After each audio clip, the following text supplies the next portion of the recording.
আসসালামু আলাইকুম। বাংলাদেশের এখনকার যে অবস্থাটা, স্পেশালি রাজনীতির যে অবস্থাটা আসলে এটা যে খুবই খারাপ, এটা আসলে সবাইকে মানতেই হবে।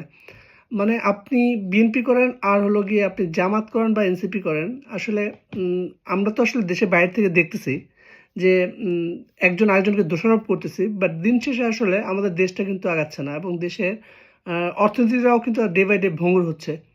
রিসেন্টলি দেখলাম যে ইসলামী ব্যাংক আবার নতুন করে দখলে নিতে চাচ্ছে সরকার। যার জন্য আবার সব ধরনের গ্রাহকরা তাদের টাকাগুলো ইসলামী ব্যাংক থেকে তুলে নিচ্ছে।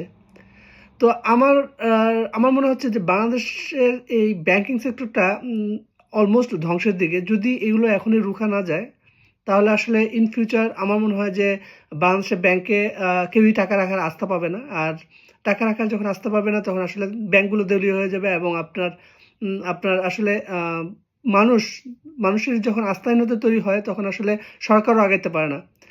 সো বিএনপির ওরা আসলে বেশি বুঝে।